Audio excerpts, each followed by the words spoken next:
Susan Caroline Godsey was born healthy sometime in 1836 in Gibson County near Trenton, Tennessee. Her parents were Clinton Lacey Godsey and Julia Angel Godsey. She had one sister named Mary Godsey Journey. When she was 7 years old, the family moved to Obion County, Tennessee. When she turned 8 years old, Susan got the chills.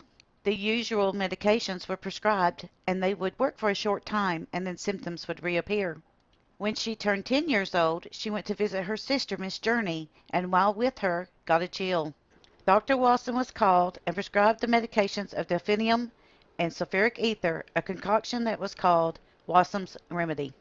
Per usual, the medications would work for a short time and the chill would return the next day. Sometime into day 3, Susan began having convulsions. She would also have cramping of such severity that her heels would strike the back of her head or her knees would strike her chin. It is widely believed by other doctors that took over Susan's case that the medications that Wasson had prescribed had caused a new affliction of this illness. It was discovered that Wasson was prescribing a spoonful of sulfuric acid, which was a strong enough dose to kill 3 men. The reason that it did not kill her was because her condition was so severe. However, the sulfuric ether mixed with her other medications and most likely caused her new symptoms. Fearful of prosecution and a lawsuit from the Godsey family, Watson fled the area and went to Middle Tennessee, where he died a short time later. For 3 torturous years, Godsey continued having cramping spells and began vomiting blood. At the tender age of 13, Godsey began falling into a deep sleep-like state. The sleep would take on a death-like appearance, and she could not be roused. While in this state, mirrors would often be held up to her nostrils, and no moisture on them would give any indication of life. She would awaken frequently and would have intelligent and bright conversations about whatever subject would interest her. However, after 5 minutes of conversation, she would return to her sleep. The doctors tried to keep her awake by extending the conversations, but this did not work. Before returning into the deep sleep-like state, she would bid everyone goodbye.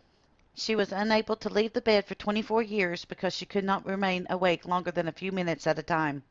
Although she was able to eat during that time, she was a very small eater. Her coal-black hair would continue to grow, but her finger and toenails never grew again and never had to be trimmed. As her condition began to gain popularity, physicians from around the world began to come to study her case and soon found that her illness was beyond their understanding. One physician came from Paris, France. He used an interpreter from Hickman, Kentucky, to communicate with the family and with Godsey during the times that she was awake. In 1867, Godsey was taken to Nashville by her family to go under the care of Dr. Robert Eve. Dr. Eve was a celebrated physician and the president of the medical college located there. Godsey was exhibited to the medical students there, but no cure could be found. In 1870, Dr. C. P. Glover and Dr. John Ray, along with Godsey's family, journeyed to St. Louis, Missouri, to a medical college there.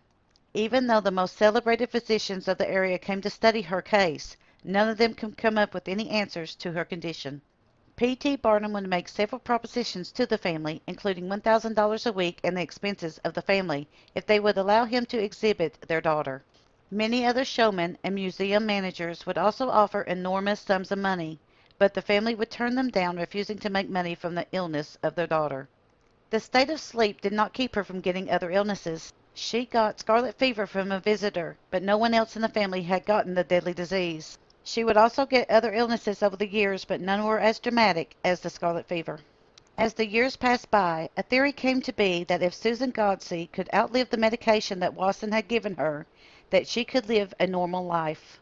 This proved to be a possibility as she began to show signs that she could be awakened from her slumber.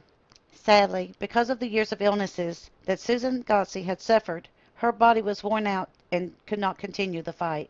In her last deep sleep, even the doctors could not awaken her or help her in any way. She passed away October 27, 1873, at the age of 36 or 37 years old.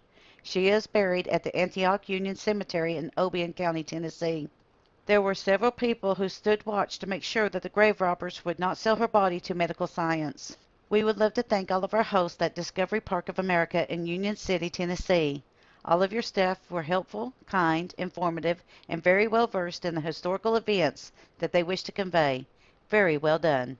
We thank you for continuing to support Kentucky Tennessee Living as we bring you the history of Kentucky and Tennessee. Please like, subscribe, and share below. Also hit the bell for notifications of future videos. And once again, be sure to leave us a "Hey y'all" in the comments section below. Thank you for continuing to support us and watch our videos.